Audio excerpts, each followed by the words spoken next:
Vignettes with Reddit, story time. I survived a mass shooting at a movie theater. This happened to me 4 years ago. It's by far the most extreme and life-threatening situation I've been in. The eyewitness account you are about to read is 100% true, and is mine. For some understanding, this happened in the United States. It was the summer of 2012. My longtime boyfriend and I had recently gotten married. Even though we were dirt-poor college students and lived in a dinky apartment, we were having a blast.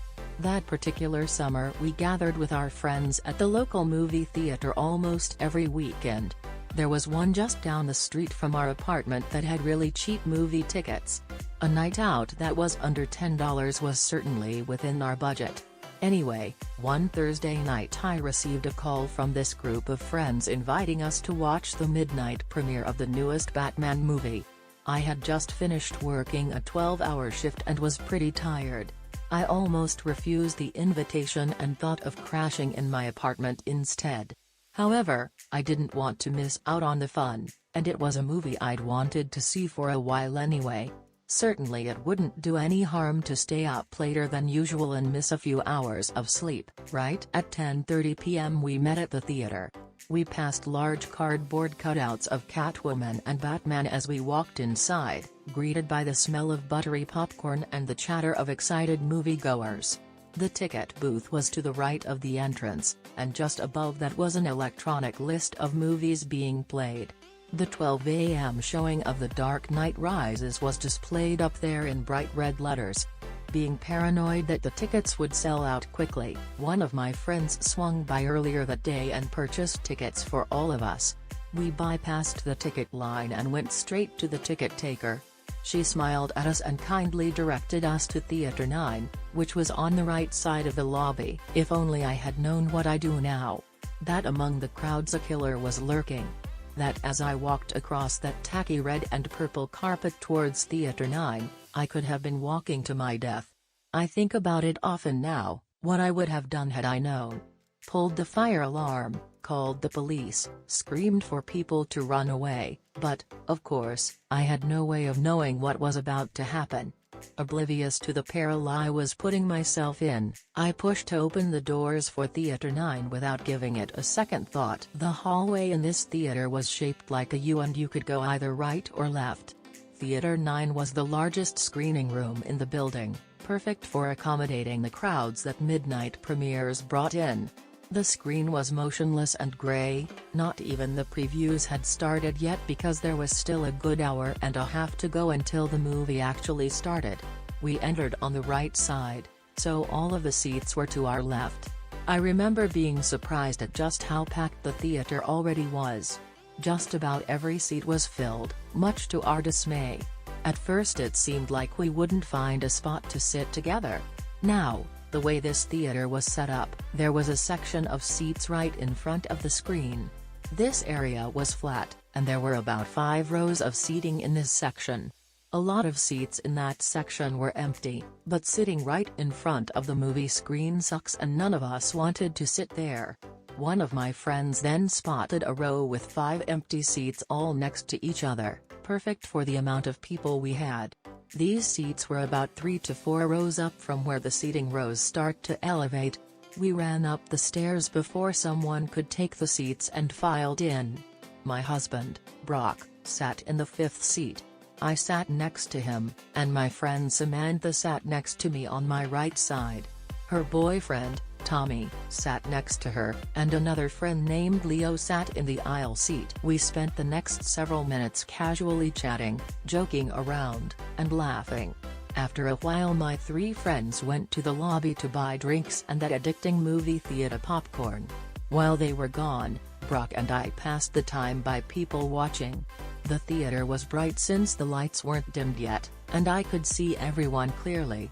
There were a lot of people dressed in Batman t-shirts and hoodies.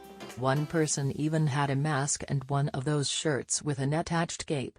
There were a lot of kids in attendance as well, which wasn't surprising because, even though it was a Thursday night, it was summer vacation, so that meant no school the next day.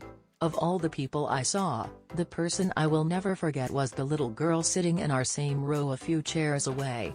She was really cute, blonde with blue eyes, and passed us several times on her way to the lobby, each time coming back with various snacks and popcorn.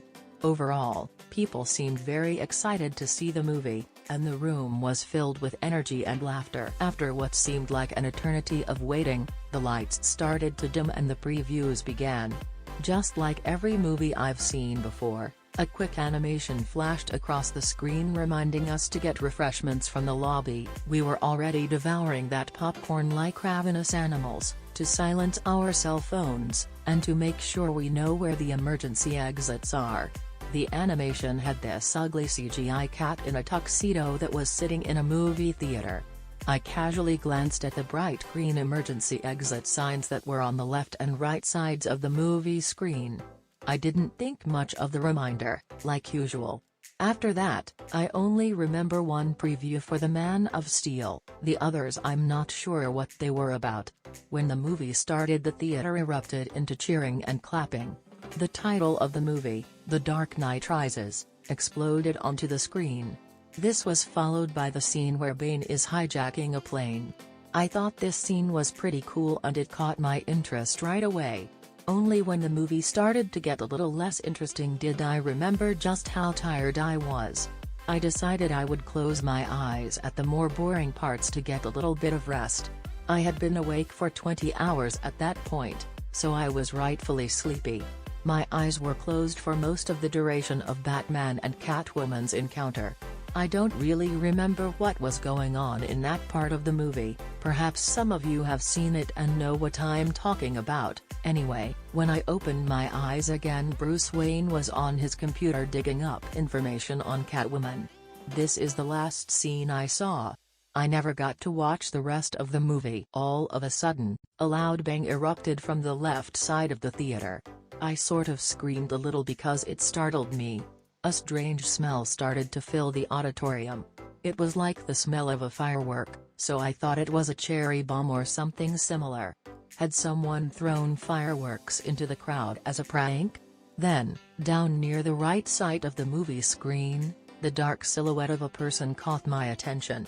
They were just a black frame against the bright movie screen. A series of flashing lights was coming from this person. It was a weird moment where time literally slowed down and everything went strangely quiet. I was completely frozen, unable to move and really unable to think at all. It was like my brain had stopped working entirely. Brock caught on immediately to what was happening and he grabbed me. He pulled me to the ground and lay on top of me, shielding me with his own body. At this point, time and sound returned to me. I could hear the gunshots ringing out across the theater. People were screaming. The movie was still playing on top of it all, creating a chaotic explosion of sound. I realized the flashing lights I had seen were bullets flying out of a gun barrel. An instant sensation of adrenaline flooded my body. There was absolutely nothing I could do except lay there and hope to God that the bullets I heard ripping through seats and walls wouldn't go through me, too. At one point, shrapnel hit my head, cutting off a good chunk of my hair, and as I reached for the spot to make sure it wasn't bleeding, hot pieces of metal fell into my hand. I was lying face up, so I could see everything that was happening. The lights from a still-playing movie danced across the ceiling and walls. My friends were on the floor with me. Our unfinished bucket of popcorn was spilled all across the floor. Leo had his legs sticking out into the aisle because there wasn't enough room for him to hide completely behind the seats. At some point, Samantha's water bottle, which had been in the cup holder between our seats, exploded. Water splashed all over my face. The smell of gun smoke was overwhelming. Riot-grade tear gas made me cry and caused me to cough uncontrollably. There was another smell, too, the horrible metallic smell of blood that I'll never forget. I remember my lower body feeling wet all of a sudden. For some reason I thought this came from the leaking water bottle, but I soon realized this wasn't the case. All of a sudden things went strangely quiet. The bullets had stopped for some reason. Tommy shouted, "Let's get out of here." We took advantage of the opportunity and made a run for it. We ran down the stairs, across the front of the screen towards a bright green exit sign. We crammed into a small, closet-like space where the door was. It was so dark we had a hard time finding it. We were screaming and slamming on the walls to find the door, blinded by the tear gas and dumbfounded by shock. Then, finally, my hands felt the metal door handle and I pushed against it with all my strength. The door flew open and the light of a nearby streetlight flooded our eyes. We pushed against the door so hard that we all fell over onto the concrete. Samantha lost her pink flip-flops just outside the doorway. As I scrambled to my feet and literally ran for my life, I realized my legs were red, absolutely soaked with blood. It was like I dipped my legs into a bathtub full of it. I checked my body all over and realized I wasn't injured at all. Where had this blood come from? I looked behind me and realized that the blood was my husband's. He had been shot in the leg. A massive, gaping hole had dripped through the lower half of Brock's right leg. His foot was barely hanging on and dangled lifelessly. Leo and a young man I didn't recognize were carrying Brock because, after falling outside the door, he lost all his strength and he couldn't walk. I was completely shocked. I had no idea he had been injured, especially since he was right behind me the whole time and managed to escape the theater all by himself. How he did it on one foot, I'll never know. At this point I screamed. My scream was so loud that it alerted nearby construction workers. At the back of the theater there was a narrow parking lot, followed by a grassy lawn and then the street beyond that. The construction workers were doing road repair on this street, but as soon as they heard my scream and saw us running they stopped working and watched what was going on. I'm not sure why this is such a vivid part of my memory. Anyway, they carried Brock along the back sidewalk all the way to the end, where the corner of the building is. This was quite a distance, several dozen feet. My husband then collapsed from exhaustion and pain, saying he couldn't move anymore. He lay down and a puddle of blood started to form beneath him. I looked back, and realized we had left a trail of blood leading from the door all the way to our current position. I was trembling. I knelt beside Brock and glanced around to see who else was injured. Tommy had been shot in the knee and the hip, and was further away in the parking lot. The teenager who helped my husband was also injured. His dad and mom were with him. His mom was sitting against the wall and looked like she was going to pass out. She was bleeding from several places. That family escaped at the same time we did. I guess they heard the bullet stop and decided to make a run for it, too. We were all lucky, because the shooting was still going on inside. I had to take off my shirt and use it to stop the bleeding. I'll never forget how lifeless and limp his leg felt, and I imagine that's what a dead body must feel like. I got blood all over my hands and arms. The police showed up really, really fast. I'd say we were only outside for a minute or two before the red and blue sirens filled the night and rushed to our location. We were literally a block away from the police station. A female officer stood by us the whole time until paramedics arrived, which took a very long time. Brock was one of the last to be taken to a hospital. He was bleeding out for almost 20 minutes before an ambulance pulled up on the same street with the road work. At this point he had become almost unresponsive and was on the verge of unconsciousness. Several massive guys rushed across the grass with a stretcher, loaded him onto it, and then ran with him back to the waiting ambulance. I wasn't able to go with him because there was another injured person in the ambulance, and it was too crowded.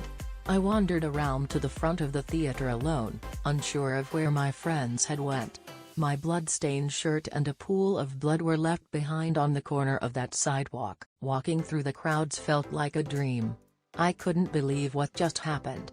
People were in hysterics and crying. A lot of people such as me were covered in blood. And, like me, I'm pretty sure the blood staining their skin and clothes wasn't their own. A lot of people seemed to notice how lonely and dazed I looked, so they kept me company and even offered me a ride to different hospitals to find Brock, because I hadn't been told what hospital he was taken to. I hung around these people for a while as police swarmed the area and asked us what we saw inside the theater. The whole parking lot was on lockdown, and we weren't going to be allowed to leave anytime soon. It was around 2 a.m., so it was very dark outside still. and I was pretty cold, wearing only an undershirt and shorts. The flashing red and blue lights of what seemed like 100 police cars were blinding. I remember seeing a big police vehicle pull up that said something like Crime Scene Investigation Unit on it. I think that's when it really sank in and hit me. I started to get sick to my stomach and wanted to vomit, but somehow I was able to hold it back. Eventually, police started letting people leave. I jumped into my truck and booked it out of there. I was in such a panic that I didn't even think to go back to my apartment, grab my cell phone, which I had forgotten, and call my parents or someone else to help me. I was angry, upset, scared, and most of all still in a state of shock. Was I really going to lose Brock only a month shy of our first wedding anniversary because of some psychopath with a gun? Thankfully, by the time dawn rolled around I found the hospital he was treated in. This was in the next city over, maybe 45 minutes from the theater if you're going the speed limit. I was so happy to be there, and the hospital staff were also welcoming and understanding. After making sure I wasn't injured as well, they let me wait in the ICU room that Brock would be placed in when he was done recovering from surgery. I was so glad he was alive.